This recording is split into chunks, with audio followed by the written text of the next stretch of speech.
ஆழி போல் மின்னி வலம் புரி போல் நின்றதிர்ந்து தாழாதே சார்ங்க முதைத்த சரமழை போல் வாழ உலகினில் பெய்திடாய் நாங்களும் மார்கள் நீராட மகிழ்ந்தேலோர் எம்பாவாய்.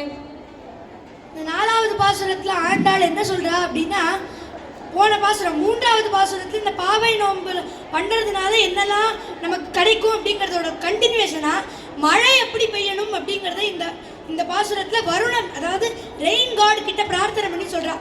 ஆழிமழை கண்ணா ஒன்று நீ கைகரவேல், வருணதேவனை பிரார்த்தனை பண்றா. இது மாதிரி நீ எனக்கு ஒரு ஹெல்ப் பண்ணணும், ஒன்று நீ கைகரவேல். ஆழியுள் புக்கு முகர்ந்து கொடார்த்தேரி, இந்த ரெண்டு லைன்ல ஆண்டாள் முழு வாட்டர் சைக்கிளையும் சொல்றா. நம்ம எவாபரேஷன், கண்டென்சேஷன், பிரெசிபிடேஷன் படிப்போமே, அது மாதிரி ஆழியுள் புக்கு, ஆழி அப்படின்னா சமுத்திரம், அந்த சமுத்திரத்திலே ஜலத்தை எடுத்து அந்த மேகங்கள்ல தங்க வச்சு முகர்ந்து கொடார்த்தேரி, அதை மழையா வருஷி எங்க ஊர்ல ஸ்ரீவில்லிபுத்தூர்ல. ஊழி முதல்வன் உருவம் போல் மெய்கருத்து, எல்லாத்துக்கும் காரணமா இருக்கிற அந்த பகவானோட உருவம் எப்படி கருத்து இருக்குமோ அது போல கருத்த மேகங்கள் வேண்டும், உருவம் போல் மெய்கருத்து.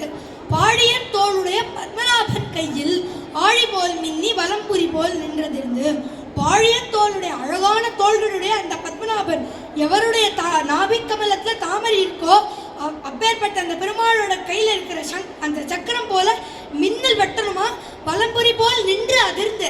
தண்டர், அந்த தண்டர் வரும்பொழுதே அந்த சத்தம் வரும் இல்லையா, அது மாதிரி சங்கம் வரும்போது அந்த சங்கநாதம் மாதிரி அந்த தண்டரோட சத்தம் இருக்கணும். ஆழி போல் மின்னி வலம்புரி போல் நின்று அதிர்ந்து. தாழாதே சார்ங்கம் உதைத்த சரமழை போல், சாரங்கம் பெருமாளோட வில்லான அந்த சாரங்கத்திலேருந்தே எப்படி சரமழை அம்புக்கள்லாம் எப்படி மழை மாதிரி பாயுமோ அது மாதிரி மழை வரணும் அப்படின்னு ஆண்டாள். அப்புறம் திடீர்னு தோணிது ஆண்டாளுக்கு, என்னடா இது நம்ம இவ்வளோ டிஸ்கிரைப் பண்ணிட்டோமே, எங்கேயாவது சென்னையில் மிச்சாங் புயல் வந்த மாதிரி ஸ்ரீவில்லிபுத்தூர்லேயே வந்துட போகிறது அப்படிங்கிறதுனால வாழ உலகினில் பெய்திடாய், நாங்களாம் இருக்கிற மாதிரி உலகில் பெய்யணும் மழை.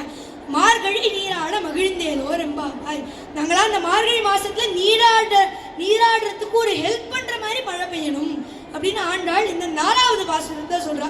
இந்த பாசுரமே தமிழ் டீச்சருக்குலாம் ரொம்ப பிடிச்ச பாசுரம். ஏன்னா இதுல 11 நகரம் வருது.